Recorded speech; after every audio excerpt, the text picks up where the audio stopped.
Okay, so guys, ang video ko today is tungkol sa tanong kung mahalaga bang investment ang gold. So meron akong nabiling isang necklace. So noong year, tandaan, wait lang ha. Noong taong ito, nabili ko na necklace noong taong 2023, January, February, March, April. Noong July 22, 2023, nabili ko na na necklace doon sa may Ongpin. So ang ang grams niya is 53.85. Monaco 18K Saudi gold lang. So nabili ko siya ng 172,000 pesos. So ako, hindi ako mahilig talaga mag-collection ng gold at saka hindi ko rin naman sinusuot to. So naisip ko lang na bilhin tapos tinamba ko lang. So mamaya titingnan natin kung magkano na ngayon yung gold. So makikita niyo wala akong mga relos, wala akong tapos ito lang to, hindi naman to mamahalin.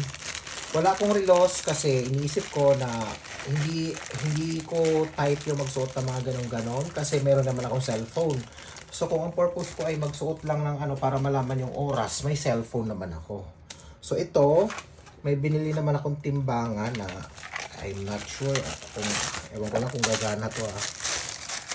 So titingnan natin, tapos i-compute din natin yung price niya kung magkano na siya ngayon. Pero wala akong idea kung magkano na siya ngayon, guys. Actually, magbe-base lang tayo sa masi-search natin doon sa internet. Saan na ba yung mga battery? Kulang yung battery ng isa.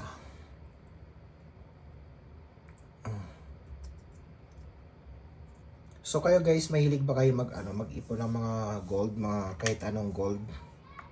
So wala, actually gusto ko yung mga ibang, gusto ko na magkaroon ng bracelet, kaya lang naisip ko or kinakabahan ako baka hindi ko na mabenta balang araw.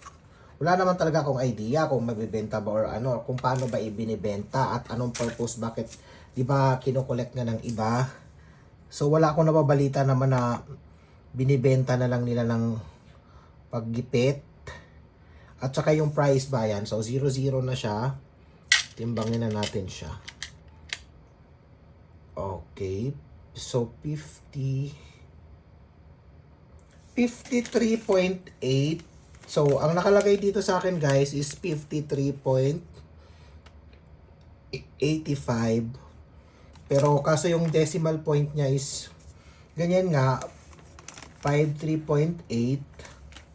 Asano ba yung cellphone? I-times natin siya. Magkano ba ngayon ang gold? Wait lang.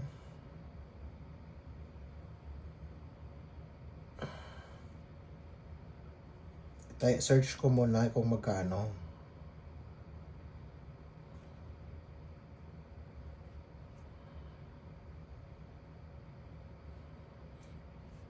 I-ano ko sa Google kung magkano ang bilihan ng gold ngayon. Okay, so ang price dito na nakalagay is 4,528 ang halaga ng gold per gram ngayon. Sa 18 karat yan 4,528.39. So, ilagay natin 53.8 times 4,528. 28 point yun? 0.39. 0.39. Okay, so ang inabot ng halaga is 243,627.382. Ima-minus natin doon sa pagbili ko nito. Minus 172,000. Actually, 172,000 yan, pero hindi ko na isama sa busisi yung mga ginastos sa pagkain-kain at pamasahe ko papunta doon. So tumubo, may tubo na siya na 71,627. So imagine mo guys, kung totoo ito hindi ko sinasabing totoo, pero sa mga makakapanood nito, kayo nang bahala magpatunay kung talagang yung value niya is talagang ito ang mako-consider natin na tinubo na ito. Ito na yung naging na invest natin. So, 2023. So, ilang years nang nakalipas? Wait lang ha. Kasi 722 eh. January, February, March, April. July 22. I-search ko nga. July 22, 2023.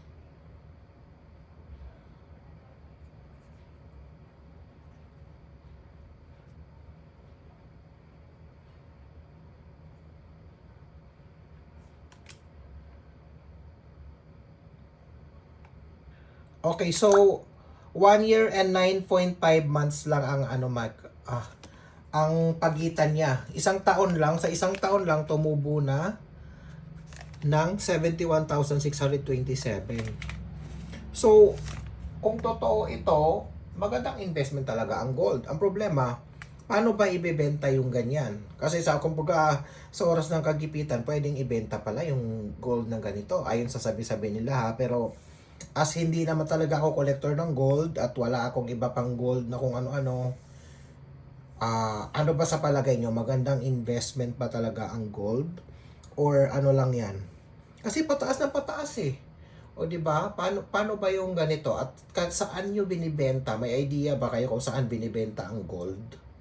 Na mga ganito, sa mga pawn shop lang ba direkta? Or meron talagang nabibentahan? So comment lang kayo guys.